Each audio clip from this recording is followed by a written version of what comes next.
Good evening, believers. Hello, how are you doing? I'm glad to be here with you. My name is Love Coach Dasha, and I am here for those of you who have been through the trauma of being cheated on. But you don't want to leave the relationship. You want to still be with your honey. You feel like this is your person. You feel like this is important, and you would like to live your life with them and forgive them and get past this. I'm here to tell you that absolutely you can do that. I am a prime example. Hey there, Mama Khan. I see you on Instagram. I am a prime example. I did myself get past it, forgive my husband, get to a better place, and we are 15 years later now. Like in a couple of days, it'll be like 15 years later. We are past it. We are happy. We're having fun. Things have gotten better and better and better since I made that decision. So I want you to know that it is absolutely possible for you to make that decision and for you to be happy with it, not to feel like you're miserable for the rest of your life just because you had to make this decision of whether to stay or whether to go after you've been cheated on. So, if you're with me for the first time over on Facebook in my Love After Cheating group, please make sure you go to streamyard.com/Facebook so that I can see it. It will ask you to allow them to show your name so I can see it on just one screen instead of flipping back and forth and trying to find it and trying to look at the live itself. But let me do that real quick. Make sure that I got the live pulled up so that I can see. Let me know that you're here. If you're here right now in live or if you're on the replay, let me know. Hashtag replay. All right. Okay, there I am. Make sure the sound is off here. All right. And I am here to answer all of your questions about healing and reconciling after infidelity. It's what I do. I'm pretty good at this. I've been doing this for years now. I was a relationship coach for a good long while, and then my business coach, Lindsay Anderson, told me that I need to narrow my focus and try and help a specific group of people. And you are the group of people that I wanted to help because I needed this hope. I needed this back then, 15 years ago, when I was going through this. I needed somebody to tell me all the things that I learned along the way. So I want to tell you every bit of what I learned along the way. I put all of that into the dreams formula. I put everything into the dreams formula, and that just honestly, the dreams formula is what got me through. Going back to the dreams formula, following through it, when I got lost, just going back to the very beginning of it and starting all over again, it was exactly what I did, and I tell you all about it right here. All right. So let's see. I'm excited. We're getting ready to get started. Y'all come on out. Come see me. Come see me. Got questions to answer. Got some Thirsty Thursday to do. We got good stuff happening today. All right. Mama Khan, he said taking back sex after finding out he's had 16 years of prostitute. You are at the moment, or you need a little bit more help with that? I am totally proud of you for just being like, you know what? That is, yes, he was messing up. Yes, he was, but we are going to have our sex life back. We are going to have the fun and the intimacy that we have been missing. We are going to do that. I am fully for that. Over there, Mama Khan, do your thing. Make sure you get that back. Okay? All right. Let's see. All right.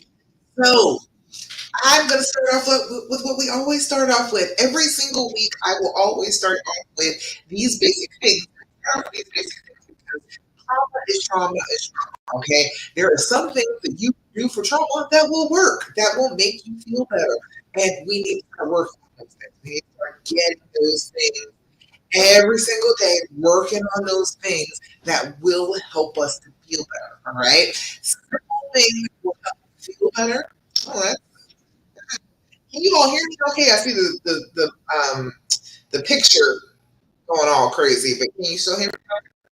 Let me know. Basic things that you can try out is to do your deep breathing. You let me for it. Know how to deep breathe. Tell them that it works well. Tell them that you'll feel better. Okay. Deep breathing is a very basic to handle your anxiety after you are trying to control of your. What happens when you're traumatized? You don't totally have control over your brain anymore. You're going to go into fight or flight that you are not even totally aware of when this trauma happens to you. And so what you have to do is start to get your brain out of that mode. You have to start telling your brain, no, no, I do not need you to do that.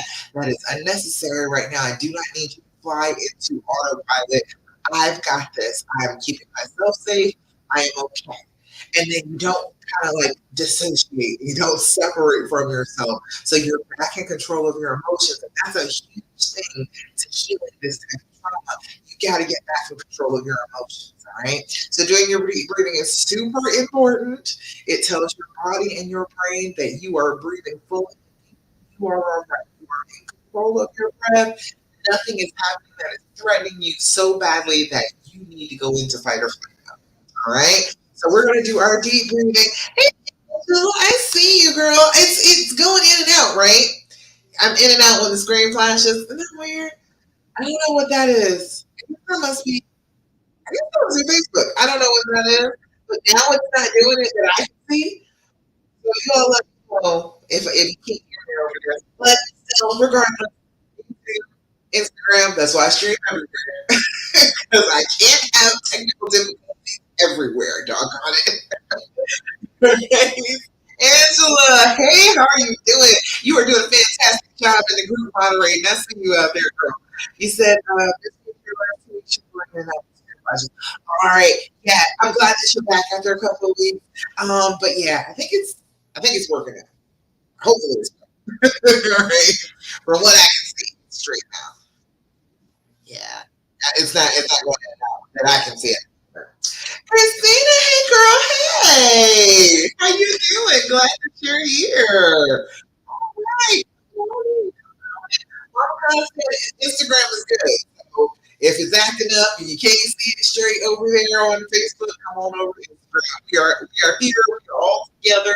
That means matter where you watch. All right. I'll catch all your questions. Hey, Eleanor, I see you there, girl. Hey.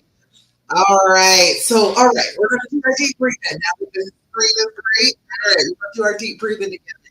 We're going to do is 478 breathing. What you're going to do is blow out the noise when you blow. That is creating a trigger in your brain that when you're starting to calm down, I am starting to get in control of my emotions. I make that sound. I make that sound of exhaling, getting that excess carbon dioxide out of my lungs, getting myself back in control. Big trigger. Okay. So we're going to blow out. We're going to inhale for a count of 4. Hold that breath for a count of 7. And then you're going to blow out like you're blowing out birthday candles on a huge kick for a count of 8. Okay. If you smoke, if you've been having some respiratory stuff, got allergies, you may be a little difficult to go some 4 times. But trust me, if you can do it 5 times in a row, you'll have it. All right. He said, long day, but this might put you to sleep. During deep breathing might put you to sleep. I hope I don't put you to sleep. But yeah, had a deep breathing will relax you. But come on, do it with me. Let's get some oxygen to our brains before we learn anything. All right. All right. So what we're gonna do is blow out, inhale for 4, hold for 7, blow out for 8. Okay. Gonna blow out. Inhale through your nose. 2, 3, 4. Hold it. 2, 4, 5, 6, 7.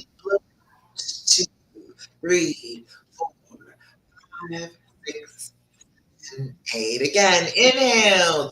2, 3, 4. Hold it. 2, 3, 4, 5, 6, 7. 2, 3, 4, 5, 6, 7, 8. Last time. Inhale. 2, 3, 4. Hold it. 2, 3, 4, 5, 6, 7. 2, 3, 4, 5, 6, 7, and 8. Beautiful. How does it feel doing your deep breathing, ladies? I hope it feels good. Hope it feels like refreshing, or at least, you might feel sleepy. That's all right too. I don't mind you feeling a little bit restful when you're doing your deep breathing. That's all right too. All right. So that's the first thing. That's always going to be your go-to. Always go back to the deep breathing. Okay. No matter what else is going on, if you are starting to flip out, do the deep breathing. If you're having a hard day and it just sucks for no reason, do the deep breathing. Okay. Oxygen is always going to help. We operate with it. So if you give your body good, fresh oxygen, if you give that to your brain can function better. It will help you a little bit better with a little extra oxygen. Okay. Always go for the deep breathing first. The next thing, of course, is doing your journaling. Have you been doing your journaling? Have you been sitting down with your brain and a pen and paper and writing down what you're feeling and thinking? You be doing that. That is a great way to process trauma. I want you to be doing this in the morning when you first wake up, about 5 minutes before you go to bed at night. That is the time where your brain is the most receptive to ideas, it's the most elastic.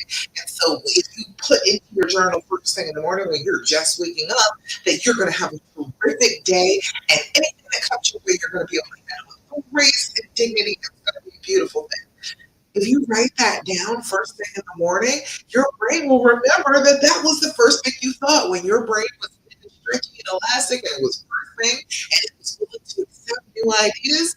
That's the idea that you gave it. So if you do that consistently, you will start to change the way your days go. If when you're journaling, it does not matter what kind of journal you use. I have found some of my journals. We've got Lilo and Stitch right there. We've got the fuzzy one. It doesn't matter what you use as long as you are using it on a regular basis. It is important to be consistent. It is important to write down your date, your time, level of anxiety, the date and time, so that you can go back and refer to it. It is a reference material at this point. You are a scientist. You'll be able to know things about your state of mind by being able to tell what time things happen, what day things happen. It'll be good for you to be able to put things together, put them together, and get through triggers a little bit better. And then your level of anxiety. Your level of anxiety is 0 to 10. 0 is no anxiety whatsoever.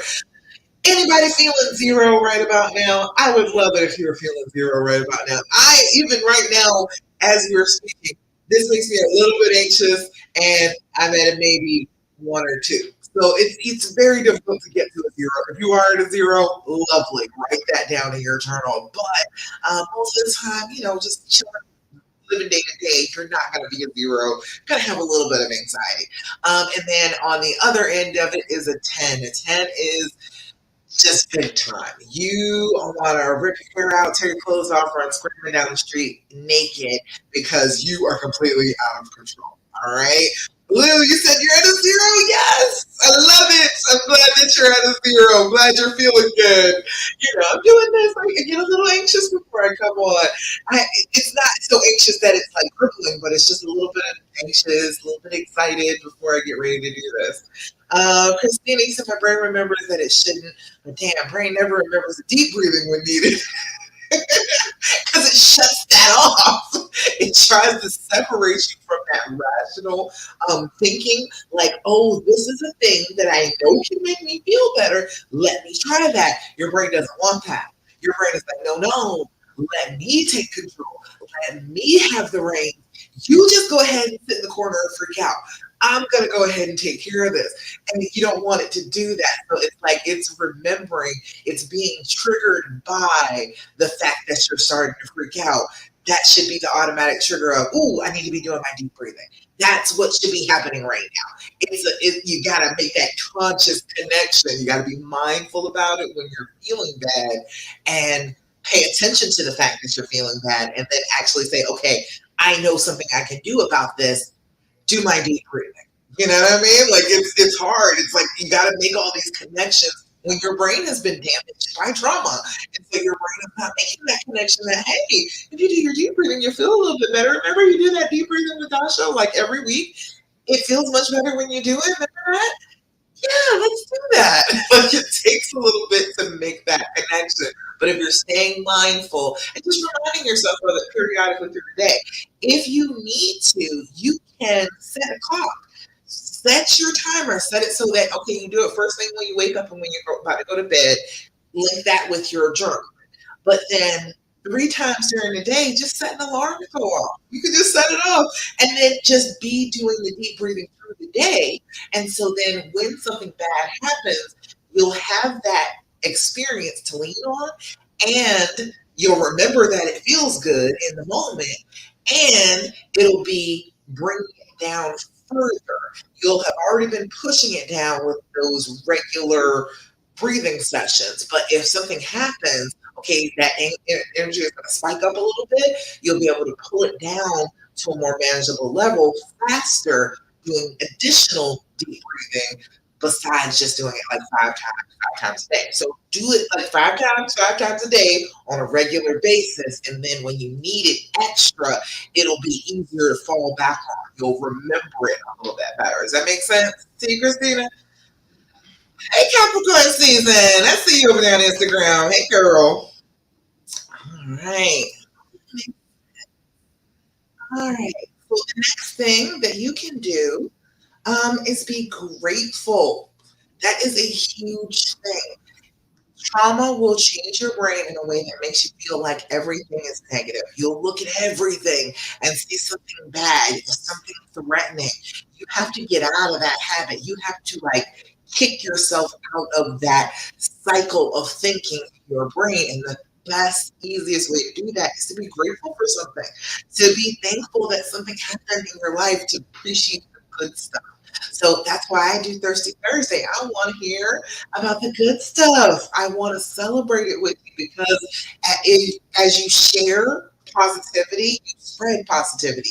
You increase it. You multiply it as you share it. So you're feeling it and it makes you feel good. But guess what? When I read what you say about Thirsty Thursday, I feel good too. Okay. And then when I share it on this live, we get to share it with other people and other people get to feel good too.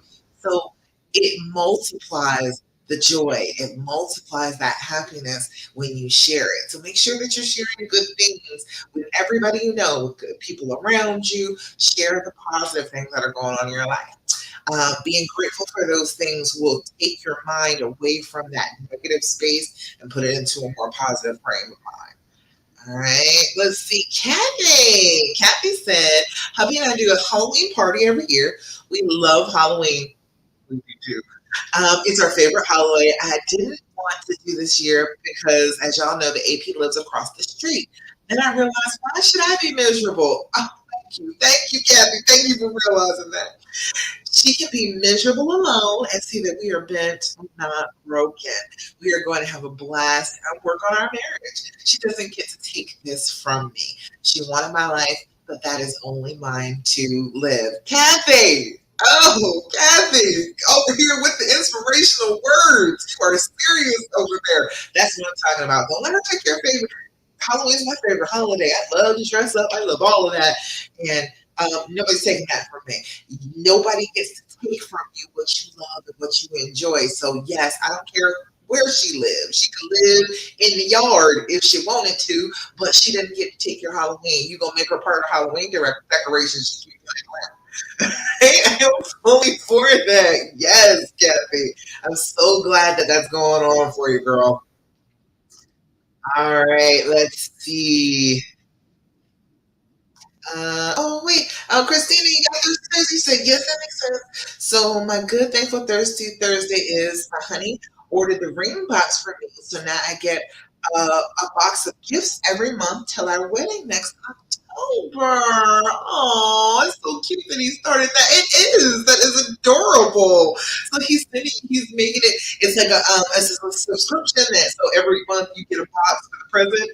Uh, getting gifts is my major love language. I love presents. So yes, I am all the way for that, Christina. That's good stuff. I'm glad that's happening for you. Fantastic. All right, let's see what else. Angela, you with us? Abby and I went to Oklahoma to help his brother fix his house. We were there for 7 days and we both fell in love with the city and have made plans to move out there within the year. Feels like it would be a fresh start for a month. I know that's right, Angela. Go ahead. Oh, that's what I'm talking about. You gotta make those moves. That's like the celebration phase of healing right there, is celebrating and going to a new place and getting that fresh start. That's some good stuff right there. I like that.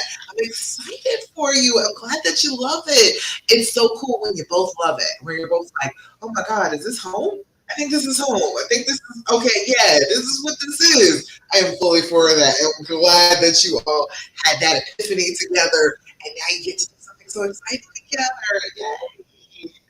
All right, Sheena. Sheena says, yesterday was a good day. My husband left work early to watch our kids so I could go to my therapy appointment. Our usual sitter, my mom, had surgery and is unable to keep them. When he came home, he had flowers for me. I went to therapy, followed by a chiropractor appointment, then work. It was a very busy day for me. When I got home, he had a bubble bath, glass of wine, private night, back to one plan. Oh no. Oh, okay. Look, woo! So he trying to make a baby, ain't he? He put all of the effort in. Okay, I see him. One of my favorite pictures of us when we were in a very happy space, sitting on the counter, the kids all in bed, and a cute note telling me how much I mean to him. Girl. Oh, Cena, I love it. He's been doing all the right things and showing me that he really wants to be with me and save our marriage. It feels really good to see the side of him because it's been a long, long time. Stay positive, ladies. There is hope. There is hope. I promise you. You can get through this. You can get to Brian McKnight and bubble baths and glasses of wine. You can do that. It can definitely happen. It's just you gotta work it a little bit. You gotta get control of those emotions and stop letting them throw you into turmoil and throw your whole household into turmoil because your feelings are hurt. I get it completely. It makes sense that your feelings are hurt. But if you pay attention to the good stuff that happens in your life and let that joy seep in, the bad stuff doesn't seem quite so bad. You're like, you know what? Yeah, there's some bad stuff that has happened, but I got a lot of good stuff in my life, and I'm going to appreciate that and live in that instead of living in the negativity. You can choose either one. You can choose to live in positivity or you can live in negativity. Usually it's more fun to live in the positive. So I'm all about trying to make this as fun as possible. All right. Fantastic. I love all of the Thirsty Thursdays. I love hearing good news from all of you. It makes me so happy because I know that you can get happy. I know that you can. It just takes a little bit of work. That's all.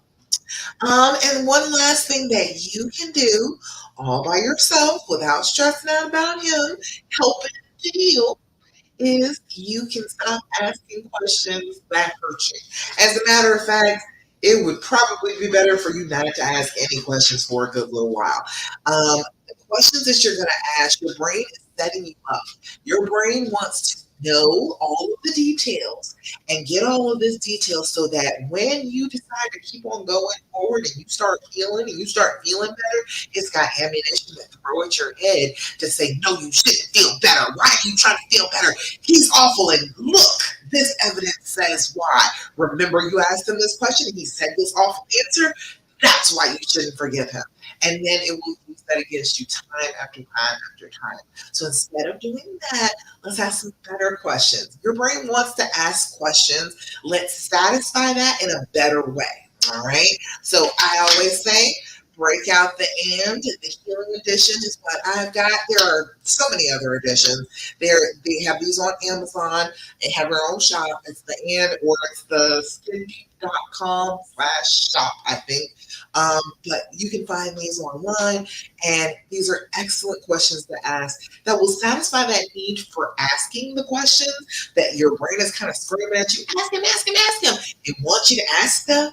You can ask things that are a little bit more positive, the answers of which will actually help you along this path instead of hurting you. Finding out answers like where did you go with her, so that that places are ruined for you now, or what did you do with her, or how did she feel, how did she look, how did she smell, what was she, all of that stuff is not good for you. We do not want to ask those questions.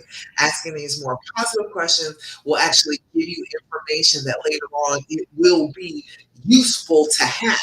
You'll have been asking each other things that are, about your relationship, about your lives together. So let's do a few of these real quick. Number one, what do you think I need to hear from you? Ooh, wouldn't that be it's an interesting question, right? And then that's an interesting question, like if it was turned around. There's what you need to hear from him, but what do you think he needs to hear from you? Ooh, that's serious right there. So what do you think I need to hear from you? Can you say?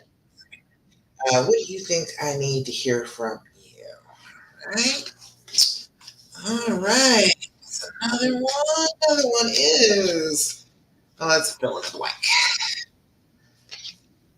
If you were in my shoes, what would you do? Doesn't even say exactly what. Right? Doesn't even say exactly in your shoes about what. Just if you were in my shoes, what would you do? Interesting question, kind of open ended, and let's the other person think. Okay, well, dang. Well, okay, if I was in your shoes, what would I do? What comes to mind first? What makes them, think? All right, and one more. Oh, that's fill out your own question. You can do that too. You can fill out your own question. You can do that. That does not mean ask questions about your favorite. Don't do that. Because they're going to be in this deck. Don't do that to yourself, okay? Because then you'll be playing this later on, and you'll be all healed, and you'll come up with a question about your favorite, and it'll throw you off. Sure, so don't do that. All right. What's one experience you wish we shared but didn't? Why? What's one experience you wish we shared but didn't, and why? Interesting. I am for that. All right. So good questions, right? Those are good ones. All right. And speaking of good questions, I got good questions in here. If you need to ask me a question, I am totally here for you to ask me a question. But I am going to start off, finishing off the 180. We were talking about the 180 the last 2 weeks, and I think I'm almost at the end of it now. I wanted to go back and make sure that I went through the rest of the 180. These past 3 weeks, this week before that, I've been talking about the 180. So if you have questions about the 180, you can go back and look at those videos, or you can, just message me and let me know.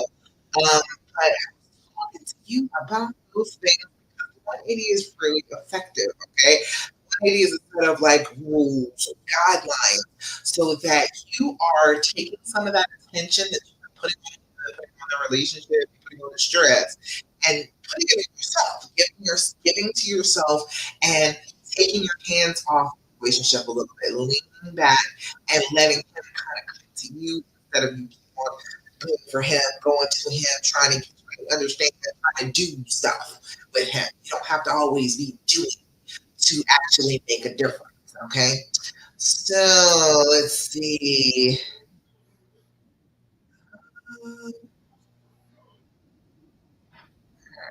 I think Okay, I think we're at 27. Okay, 26 was learn to back off, shut up, and possibly walk away when you want to speak out, no matter what the provocation. Whenever got themselves in trouble, just not saying anything. That is super important. It works. I'm trying to tell you, after 19 years of marriage, you don't have to say something every time. You don't. I promise you don't. He is hurt. He knows what you're going to say, but you end up having that same argument over and over and over again. It was a power struggle. So sometimes you just got to back off. Sometimes you just got to shut up and leave it be for the time being. Let it work out a little bit later on down the line. All right, so I think we're at 27. start with. 27 says, take care of yourself. Exercise, sleep, laugh, and focus on all the other parts of your life that are not in turmoil because this is only one part of your life. It feels like it's everything. It feels like, oh my God, this is everything that is going on in my entire life right now. But you have other stuff that's going on. You have other people that are dependent on you. You have other stuff that is happening. So you got to focus on those things and not let those things slide because then your whole entire life is in turmoil. You don't want to end up there. You don't want to end up in that position where, damn, I messed up my whole life. You're going to be saying, oh, you messed up my whole life. And it was really because you let go of a whole bunch of stuff. Right? Just take care of yourself. Exercise, sleep, eat, drink water, laugh. You need to do all of those things because they are good for you as a human being. I mean, I feel like doing a lot of them, but guess what? They are necessary. And if you are not actively taking care of yourself, you are letting yourself deteriorate. And you can't be up for this type of healing if you're going to let yourself deteriorate. Okay. When I was a nurse, that was important to have the right nutrition because you can't heal a wound without feeding yourself. It's the same thing for an emotional wound. You can't heal that wound if you have nothing, no calories to work with, nothing there for you to actually use to rebuild yourself. So you need to be eating and drinking just because that is good for healing. Okay? 28 is be strong and confident and learn to speak softly. All right? The yelling is not working. The yelling is not working. It works a whole lot better when you learn to speak softly, learn to speak gently. You can damn near whisper. It is much better because then it is not a confrontation. Then it is a quiet conversation. You are not flipping out. You're not flipping out. And if they do start to flip out, you just don't get all out. You go ahead and keep it nice and quiet and calm because if you keep yourself calm, as you're yelling, it kind of re-traumatizes you. Most of the time, if you are yelling, you'll remember the last time you were yelling, and that chances are that was with him. So instead of doing that consistently to yourself, starting to yell and then being reminded of the last time you were yelling and having that trigger you, speak a little quieter, a little softer, a little more gently, but be confident and be strong in what you're saying. All right. So that instead of just lashing out, which is how you heal, you need to check and make sure that what you're saying is an actual fact in real life.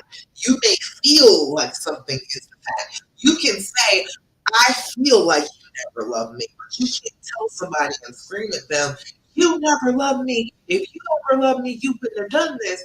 That's not true. I know that it is a thing, and people will tell you that that's true, but that's not true. People do the wrong thing all the time.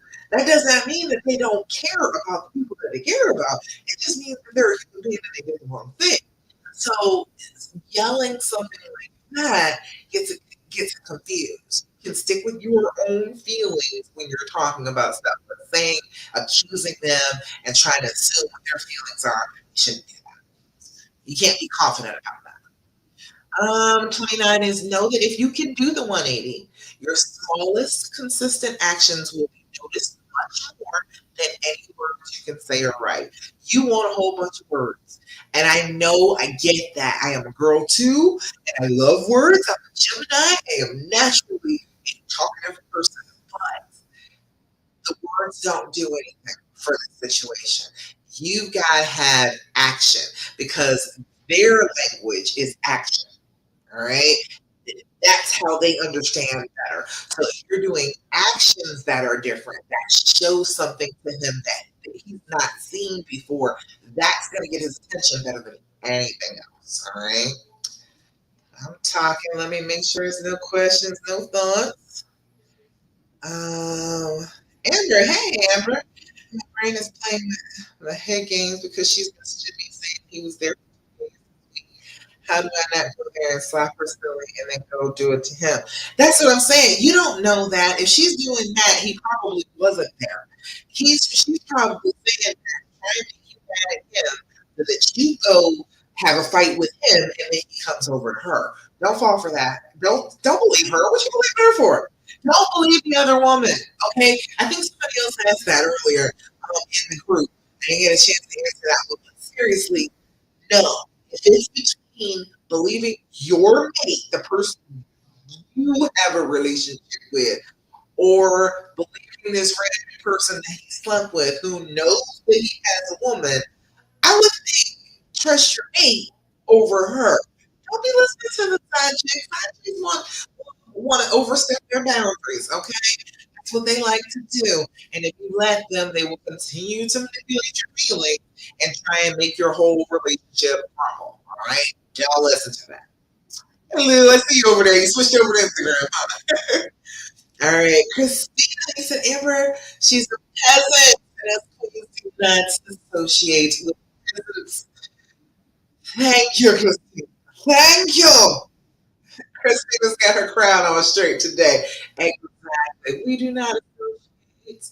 We are not listening to her. Her version of events is not gospel. She is not the person that we're going to be listening to. Do not listen to her. Don't worry about that. All right? Don't worry about that. And then you go for him, and then he gets mad at you. Why you believe in her over me? And then he ends up over at her house. No. That's exactly what she's going for. We do not play those games. Don't let her win. All right? All right. I'm back to the 180. All right. Another one is 30. It says, do not be openly desperate or needy, even when you're hurt more than ever. You are feeling desperate and needy, okay? If you keep on reaching out, you keep on trying so hard, talking about how good the relationship used to be. That seems like a good thing in your head, but you're telling them, oh, I'm totally unsatisfied with the way it is right now. Just so you know, when you do that, when you're like, oh, remember we used to do this, that, and the third, and our relationship was so good. You are saying our relationship is shitty now. So I'm not happy and I want to go backward in time. That's what you're actually saying. Just so you know. All right. Like, you're gonna want to feel that desperation, you're gonna feel that neediness. You gotta back off. You can't do what that desperation and that neediness tell you. That fear is gonna lead you the wrong way. It's gonna have you reaching out to him, calling him, texting him with crazy texts, sounding like you're a lunatic. Don't do it. Back up. Um, do not focus on yourself when communicating with your spouse. It's not always about you. More to the point, at present, they just don't care. Okay. I know you want to tell him, oh, well, my feelings are hurting. You done such and such to me. That's not where he is right now. He's not there with you. He's not able to completely receive that message. So you sitting here talking to him about how miserable you are does nothing to help anything. It's just you complaining. It's just you complaining out into the void and talking about how miserable you are. If you're trying to communicate with them, try and get information from them. Try and get as much going on. Feed yourself as much information and try and put together pieces. And if you can understand them, even better than they can understand themselves because you're listening, you're going to be able to communicate with them. And being understood is just a huge thing towards healing. It really is. It's a huge thing towards both of you healing. If you can understand what is going on in his brain, I know things kind of tricky sometimes, but they're much less complicated than we are. So usually, more complicated person, the female in this relationship, is probably going to be able to figure out the brain of the less complicated person easier than the less complicated person figuring out the more complicated person. If that makes sense. Um, so yeah, you're going to be listening for that understanding, listening, trying to get to and understand what's going on. 32 is do not believe any of what you hear them say. Okay, you're trying to gather clues. That's what their words are. You're paying attention, but you're not just believing everything that they say. Okay, it says don't believe any of what they say unless you have what you hear. That's what it says. Okay, your spouse will speak absolute negative and do so in the most dry tones possible, imaginable. Try to remember that they are also hurting and afraid That's the way you are. You're hurt and afraid, right? You are talking all negative and very loudly and very stridently. That's exactly the same thing you're doing. Right? Try to remember that they know what they are doing is wrong, so they will say anything they can to justify their.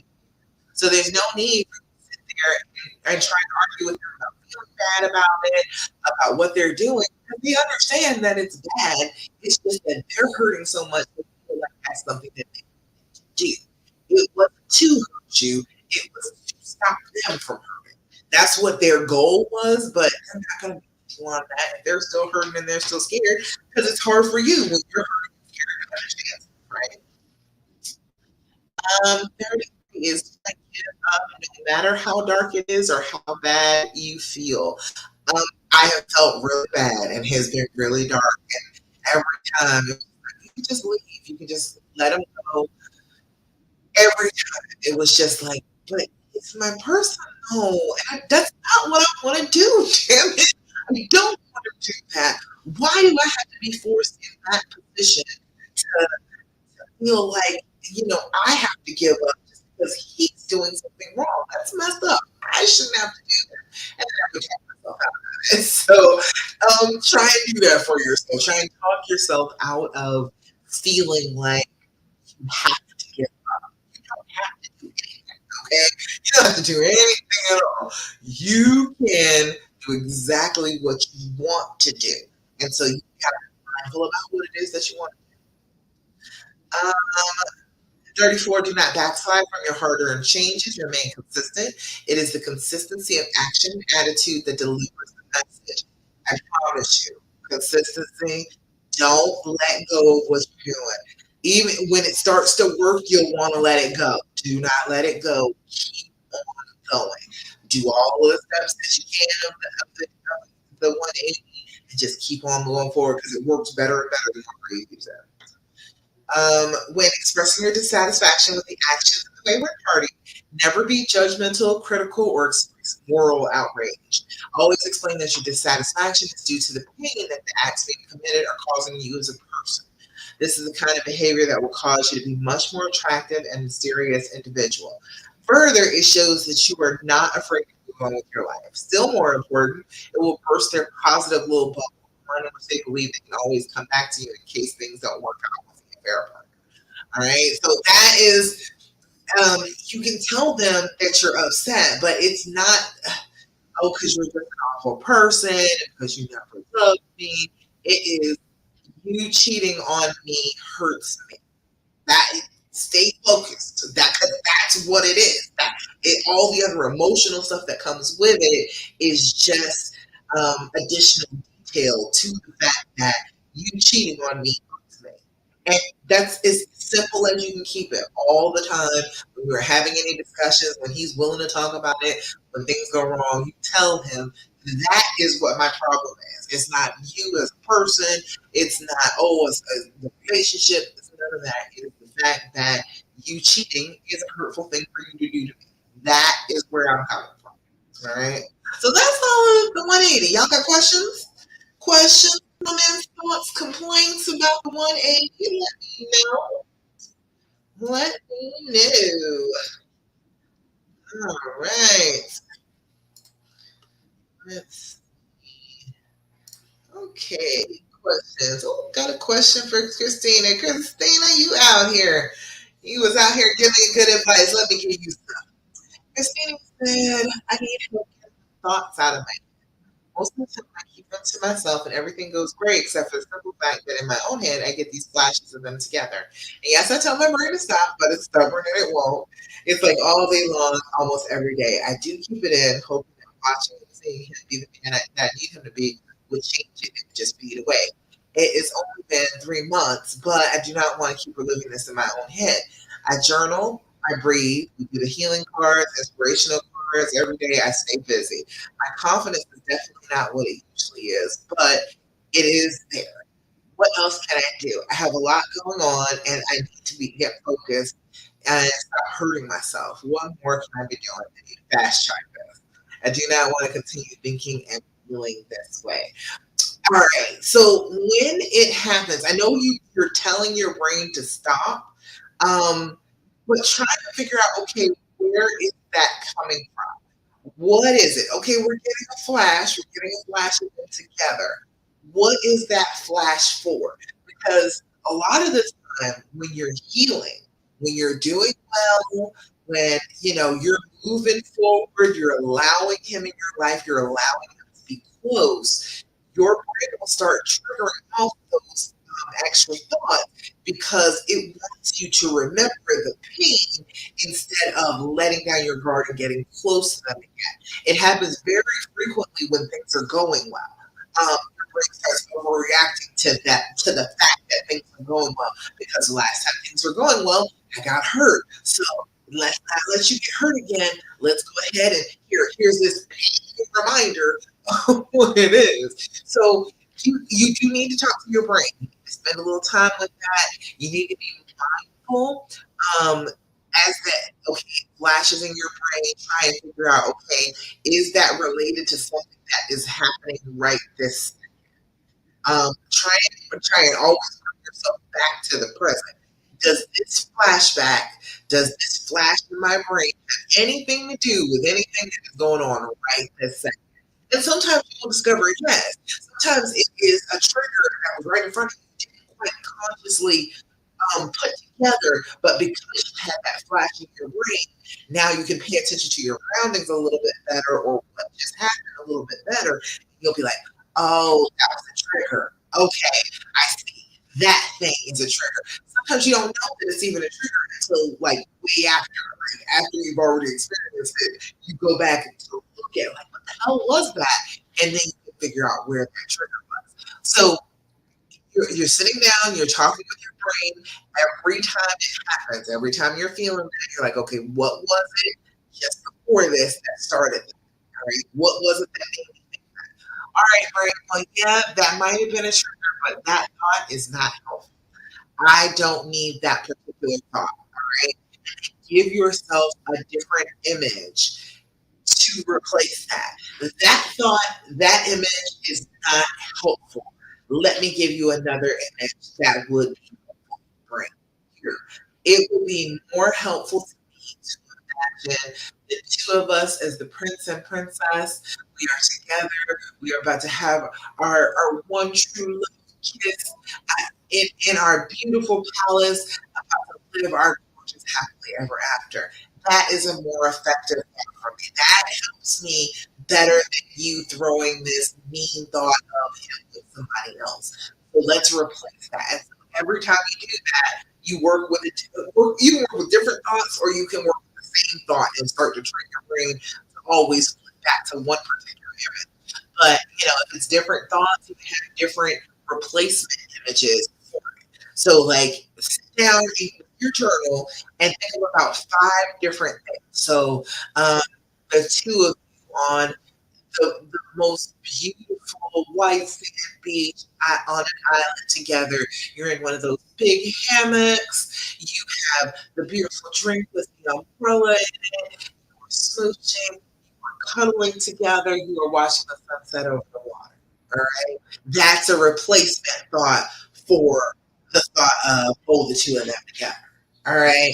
You are in the middle of a jungle and you are in the tree house and the treetops and you can see all the lush green laid out in front of you and there are birds everywhere and you've got this stocked fridge and this gorgeous tree house and you make love all over the place in this tree house. Nobody can see you. That's another thought to replace that. You know what I'm saying? So sit down with it, take your journal, and come up with 5 like vivid, as much detail as you can possibly do. And so every time you have that thought, no, brain, that is not a helpful thought at all. I would like a romantic thought, thank you. And go back and read that good, positive, romantic thought and try and put as much detail into it as you possibly can. And the imagining of the feelings too. I feel happy. I feel light. I feel like I am totally trusting of him. We are connected. We are simpatico. It's beautiful every time I have this thought. So every time you acknowledge rather you replace it with a thought that is just the two of you, that is something beautiful and gorgeous for just the two of you. Does that make sense to you, Christina? That's the faster way to do it. You can examine your brain and talk to your brain and be like, no, I don't want to do that. But you don't have to actually try to replace that thought with another thought every single solitary time, unless it's really vivid and it's really starting to get to you and it's just all the time playing in your head. If that's the case, okay, we're going to actively start to change the tape. That's not a tape that is good for us. I am the type of person, I don't like to introduce the whole trauma to myself. Like, I don't watch movies that are too bloody and too gory. I do like a good horror movie every now and again, ghosts and whatnot. I can get with it, but like just scary horror films and whatnot, I don't like to put that type of imagery in my head because now it's there. Now it's damn. Now I got it down, and you can't unsee things.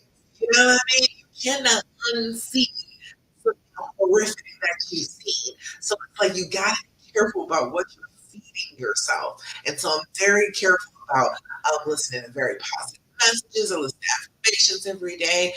I try and look for good, positive stories to read.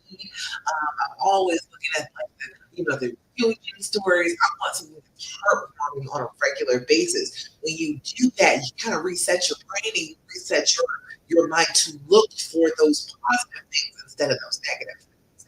You don't live as much in the fear if you're actively looking for the good and the positive. So, that's an easier way to do it is to start to replace that fearful negative thought with a thought that brings you peace, joy, happiness, and makes you smile. Make sure that you smile when you're thinking about this thing because this thought is going to be consistently used, and so it's going to start to retrain your brain. You want it to be something that brings a smile to your face. All right. Christine, you said it does. I'm an artist as well, so I can definitely come up with some good, vivid times. Yes, definitely try that. Yeah, because it gives you assigning your brain a job to do besides sitting there telling you awful thoughts. I'm like, okay, I see that you have time on your hand, brain. Let's go ahead on and get something good to imagine since you have so much time to sit here imagining things. All right, fabulous. Mama Khan, gotta go. Husband wants to watch the shows, and I know that's right. Go ahead and go be with your boo. Gotta your healing. We'll watch tomorrow. Have a good night, baby. You're so welcome. Don't forget your question. What was your question? Is it in the post or over here? Hold on.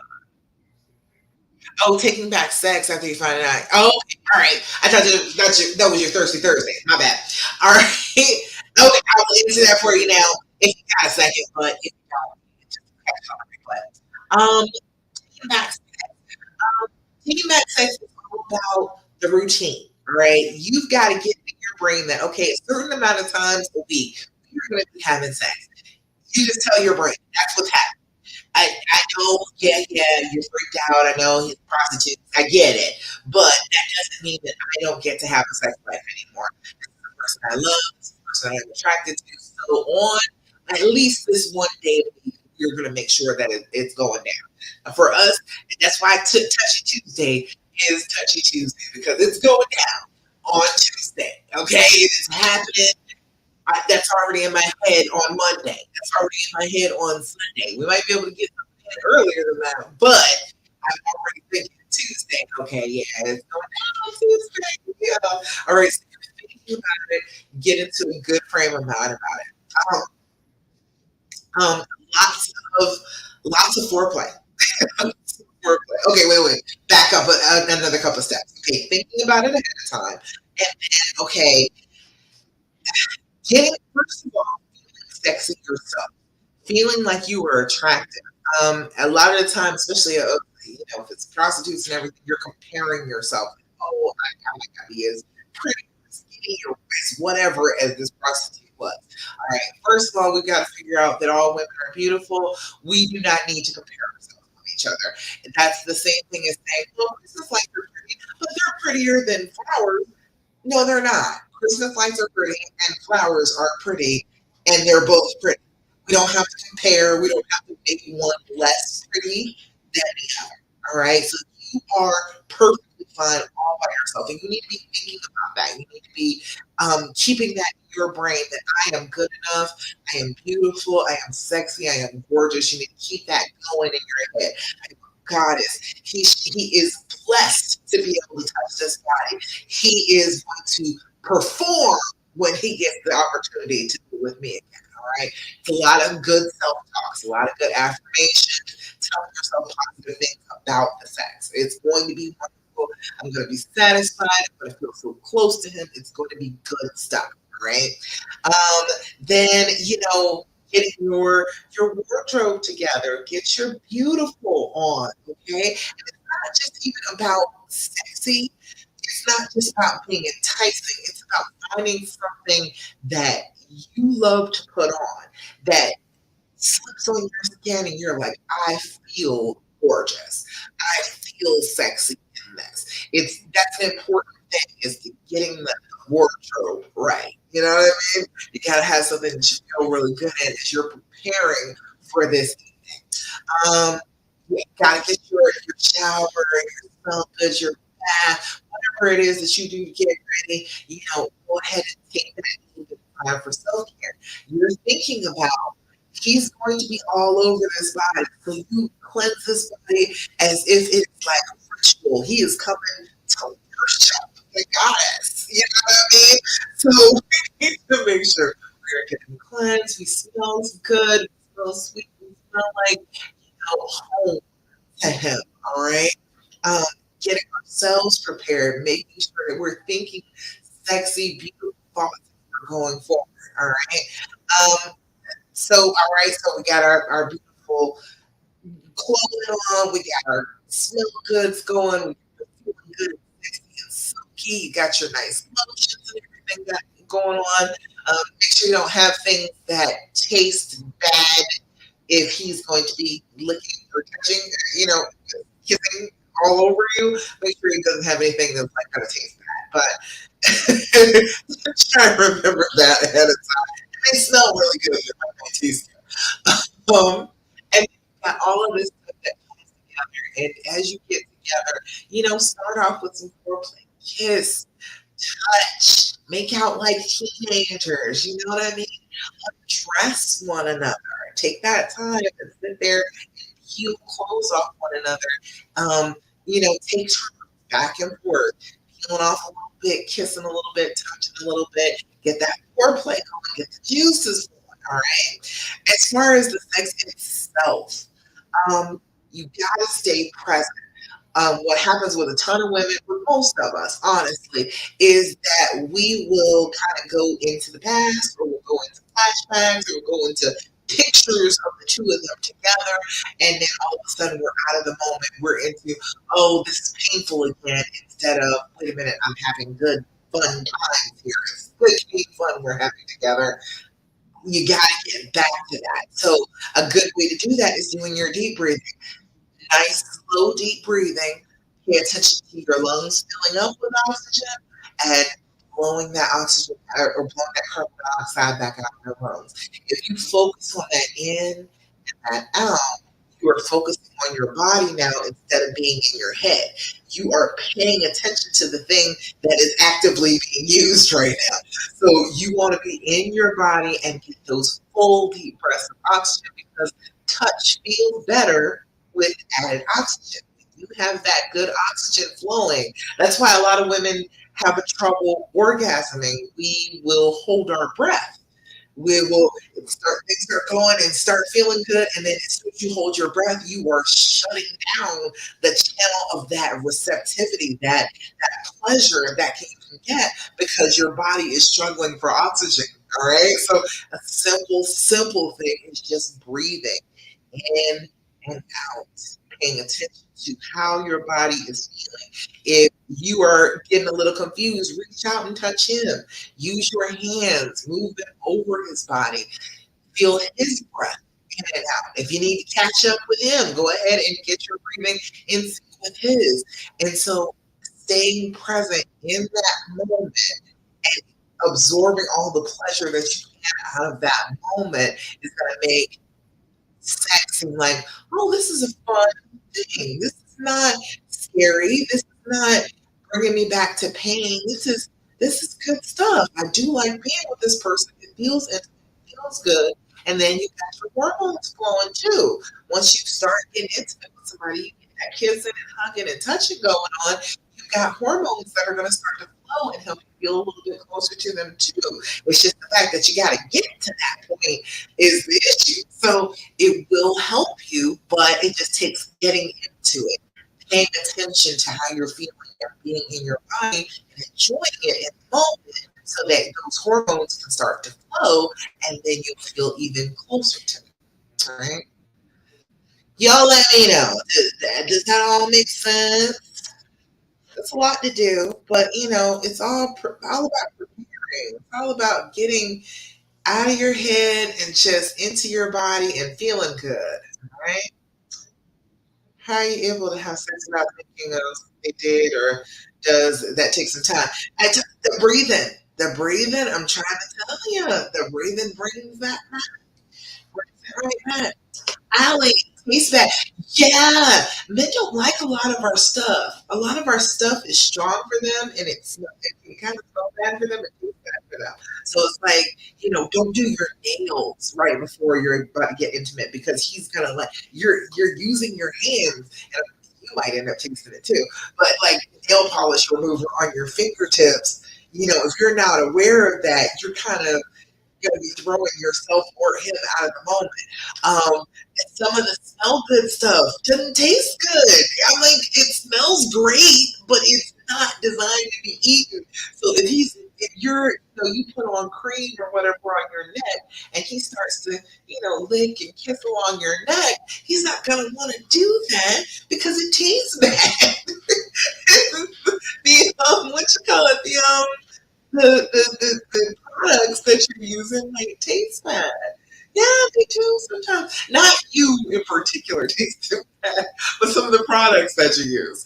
A lot of makeup products, I don't like the fragrance of nail polishes and makeups and stuff. My husband will like almost avoid kissing me when I've got lipstick on. I usually don't wear lipstick. I wear lipstick when I'm talking to you when I'm doing sessions and everything.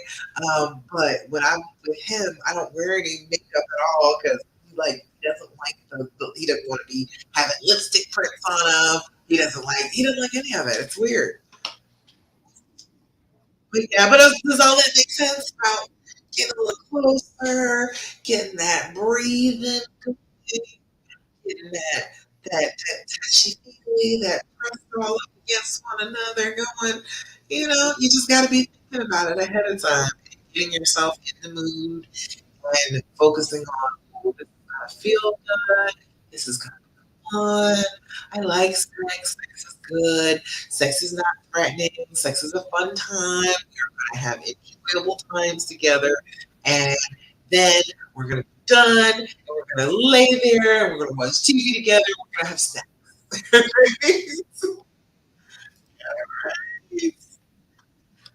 Ooh, all right. We're like 9:09. Y'all got any questions? Any questions, comments, thoughts, complaints? Yeah, it's hard to have sex like without thinking about it. Well, I think it is for everybody. I think it is a little difficult for everybody to have sex again without thinking about it. But the thing is, you're gonna think about it.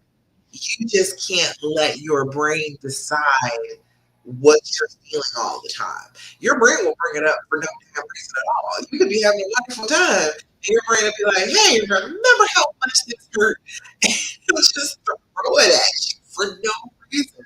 So it happens a lot when you're having sex. Your brain will be like, he's too close. He is too close. Remember how bad he is, and then it gives you this image, and then that kind of makes you want to shut down. When you get that feeling like, and you want to shut down, um, sex is not going to be any fun because you're all tense. You're all tight. So instead of being all tense and tight, you do your exhale and then pay attention to your body. Pay attention to that breathing in and breathing out. When you do that, you are in your body instead of right. He said, that's probably the only time I don't think about it. Well, good. I'm glad. I'm glad. I am like that. I am actually. I did not know that. I was constantly trying to have sex. I was like, "Oh, we're in the bed together. We should be having sex." And he was like, "Seriously, you're gonna have to get some help for that because just because we're next to each other doesn't mean we're supposed to be having sex." That had never even occurred to me. I wasn't like that. So I was rarely ever thinking about it during sex, and if I did, I would just be like, that's not helpful to me right now, and focus on whatever we were doing. So it might pop up in my head, but I wasn't going to stop because I just feel that way about sex. But not everybody feels that way about sex. So, it's a little bit difficult when you don't have that to help you because that did help me. That helped me tremendously. The fact that I am a recovering addict from sex, and so no matter what, I'm gonna feel like yes, yes, let's have sex. Let's do that. Let's have fun. Let's do this. So that was helpful. That really was helpful for me.